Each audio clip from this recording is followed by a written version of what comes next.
High students, তোমাদের মধ্যে যারা রিসেন্টলি ওয়েস্ট বেঙ্গল জয়েন্টের এক্সাম দিয়েছো অথবা তার আগে যেই মেন বা অ্যাডভান্সের এক্সাম দিয়েছো এবং এই বছরই বিটেক বা বিইতে অ্যাডমিশন নিতে চলেছো, তাদের জন্য ভিডিওটা স্পেশালি তাদের জন্য যারা এখনও ঠিক করে উঠতে পারোনি যে কোন স্ট্রিমটা বাঁচবে। দেখো, যখন কাউন্সেলিং হয় নিশ্চয়ই খেয়াল করে দেখেছো যে বিটেক ইন সিএসি, সেই সিএসির যে কাট অফ সেটা একটু ওপরের দিকে থাকে এবং অবশ্যই যদি প্রাইভেট কলেজে ম্যানেজমেন্ট কোটা দিয়ে অ্যাডমিশন নেওয়ার ব্যাপার থাকে তাহলে সেক্ষেত্রেও, এবং ডাইরেক্ট যদি অ্যাডমিশন বা যদি কাউন্সেলিংয়ের মারফতও অ্যাডমিশন নাও সেক্ষেত্রেও কিন্তু দেখবে বিটেক ইন সিএসির যে ফি স্ট্রাকচার সেটা একটু বেশি থাকে এবং ওটারই ডিম্যান্ড বেশি থাকে। কারণ কি, স্টুডেন্টদের মধ্যে একটা ধারণা হয়ে গেছে যে বিটেক ইন সিএসি নিয়ে যদি পড়াশুনো করি তাহলে ভবিষ্যতে প্রচুর প্লেসমেন্টের সম্ভাবনা আছে, যেটা অন্যান্য স্ট্রিমে অতটা নেই।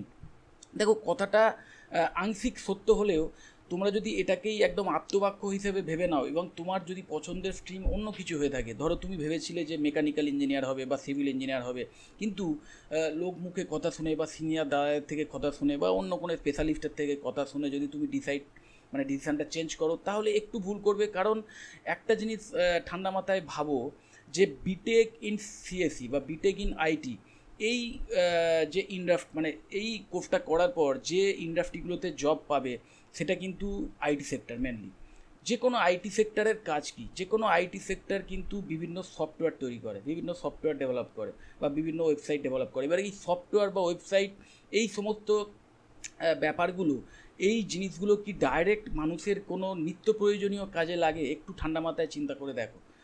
যদি তুমি দেখো যে একটা মানুষের দৈনন্দিন বাঁচতে গেলে বা সভ্য সমাজে বাঁচতে গেলে যে সমস্ত জিনিসগুলো সবচেয়ে বেশি প্রয়োজনীয়তা রয়েছে তার মধ্যে কিন্তু অবশ্যই খাদ্যদ্রব্য, বস্ত্র এবং বাসস্থান। এবং তার সাথে সাথে যদি আমি আরেকটু বাড়িয়ে বলি, অবশ্যই ভালো ইনফ্রাস্ট্রাকচার দরকার হবে, ভালো রাস্তার দরকার হবে, ভালো ব্রিজের দরকার হবে, ভালো ট্রান্সপোর্টেশন সিস্টেমের দরকার হবে এবং অবশ্যই এই সব কিছু চালনা করার জন্য যে শক্তি, যে এনার্জি, সেটার দরকার হবে এবং তার মধ্যে অন্যতম একটা এনার্জি হচ্ছে ইলেকট্রিসিটি। তো মাথায় রাখবে একটাই ব্যাপার, যে এই বিটেকের যে চিরাচরিত শাখাগুলো রয়েছে, BTech in mechanical engineering, BTech in civil engineering বা বিটেক ইন ইলেকট্রিক্যাল ইঞ্জিনিয়ারিং বা BTech in electronics and communication engineering, এই সমস্ত স্ট্রিমগুলো, এইগুলোর চাহিদা কিন্তু ভবিষ্যতে কখনোই কমবে তো নয়, উল্টে আরও বাড়বে। এবার তোমার যেটা মেন ব্যাপার, যে সিএসি বা আইটিতে এত বুম হচ্ছে কেন বা এই সিএসি বা আইটিতে জবের সংখ্যা এত বেশি কেন, সেটা যদি দেখো তাহলে একটা জিনিস মাথায় রাখতে হবে যে ভারতবর্ষে আইটি সেক্টর ভীষণভাবে বুমড হয়ে আছে। কারণ এখানে এইটা এমন একটা ইন্ডাস্ট্রি যেখানে কিন্তু খুব একটা কাঁচামালের দরকার হয় না বা খুব একটা র মেটেরিয়ালসের দরকার পড়ে না সফটওয়্যার ইন্ডাস্ট্রিতে। সেহেতু একটা স্কিল্ড যারা কোডার বা যারা প্রোগ্রামিং করে সেরকম কিছু পার্সনদের নিয়েই কিন্তু এই সফটওয়্যার কোম্পানি তৈরি করা যায় এবং তার ফলে সেই কোম্পানির যে লভ্যাংশ তার একটা ম্যাক্সিমাম অংশ কিন্তু এমপ্লয়ীদের দেওয়া যেতে পারে, যে কারণে স্যালারিটা একটু বেশি হয়। কিন্তু তার মানে এই নয় যে বাকি সেক্টরগুলোতে চাকরির সম্ভাবনাই ভবিষ্যতে চলে যাবে বা বাকি যে ইঞ্জিনিয়ারিংয়ের যে শাখাগুলো আছে সেইগুলো থেকে পড়াশোনা করলে ভবিষ্যতে চাকরির সুযোগ থাকবে না বা কাজের সুযোগ থাকবে না। এটা সম্পূর্ণ ভুল ধারণা। ধরো একটা অটোমোবাইল কোম্পানি, সেইখানে ধরো প্রচুর গাড়ি তৈরি হয়। এবার সেই গাড়ি তৈরি করার যে প্যাটার্ন, সেই গাড়ির যে ডিজাইন, সেই ডিজাইনটা যদি আগে যেটা হাতে এঁকে হতো সেই ডিজাইনটা এখন কম্পিউটারের গ্রাফিক্সের মাধ্যমে তৈরি হচ্ছে এবং সেই গ্রাফিক্সটা যাতে সুন্দরভাবে করা যায় তার জন্যে সফটওয়্যার ইঞ্জিনিয়ার বা প্রোগ্রামারদের কাজ কি, যে কোডিংয়ের মাধ্যমে সেই এমন একটা সফটওয়্যার তৈরি করা যাতে সেই ডিজাইনটা ক্রিয়েট করা যায়। বা ধরো সিভিল ইঞ্জিনিয়ারিং যে ইন্ডাস্ট্রিগুলো রয়েছে সেখানে যে বড় বড় বিল্ডিং বা যে সমস্ত বড় বড় ব্রিজগুলো হচ্ছে, সেই সমস্ত ব্রিজ বা বিল্ডিংয়ের যে নকশা সেটা আগে হাতে আঁকা হতো, কিন্তু সেই জিনিসগুলো এখন কম্পিউটারে তৈরি করা হচ্ছে এবং সেই ড্রয়িংগুলো যাতে কম্পিউটারে ইজিলি করা যায়, আরও নিখুঁতভাবে করা যায়, সেইগুলোই কিন্তু সফটওয়্যার কোম্পানি তারা তৈরি করে দিচ্ছে। মানে সোজা কথায় তারা সফটওয়্যার কোম্পানি বিভিন্ন ম্যানুফ্যাকচারিং কোম্পানিগুলোকে সাপোর্টিং করার একটা কোম্পানি বলতে পারো। মানে সেই কোম্পানিগুলো আছে বলে আজকের এই সফটওয়্যার কোম্পানিগুলো তাদের কাছে এই সমস্ত সাপোর্টিভ যে টেকনোলজি সেটা সাপ্লাই করে তারা ইনকাম করছে।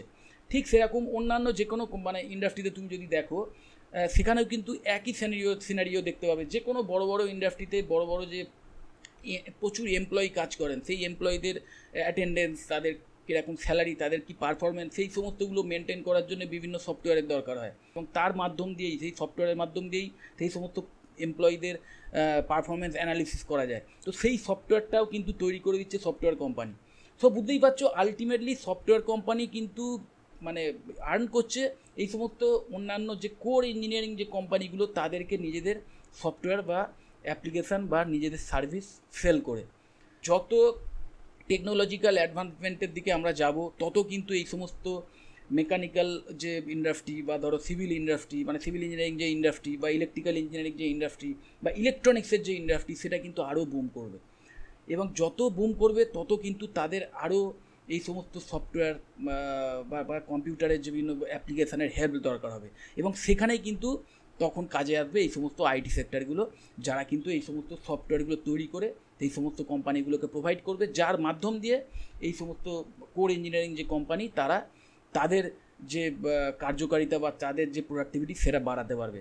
সো বুঝতেই পারছো যে আলটিমেটলি কোর ইঞ্জিনিয়ারিং যে কোর্স মানে ডিপার্টমেন্ট মানে যে শাখাগুলো রয়েছে সেগুলোর গুরুত্ব কিন্তু কোনো অংশেই কম নয়। তো তুমি যদি মানে স্বপ্ন দেখে থাকো যে আমি একজন মেকানিক্যাল ইঞ্জিনিয়ার হব বা আমি একজন সিভিল ইঞ্জিনিয়ার হব, অবশ্যই সেই সমস্ত কোর্সগুলো চয়েস করে নাও। কারণ মাথায় রাখবে একটাই কথা যে এখন কিন্তু একজন এই ইঞ্জিনিয়ারিং ডিপার্টমেন্টের কথা বাদ দাও, একজন যদি নর্মাল শিক্ষকও হন তিনি, তাকেও কিন্তু এখন বিভিন্ন কম্পিউটারের অ্যাপ্লিকেশান শিখতেই হচ্ছে।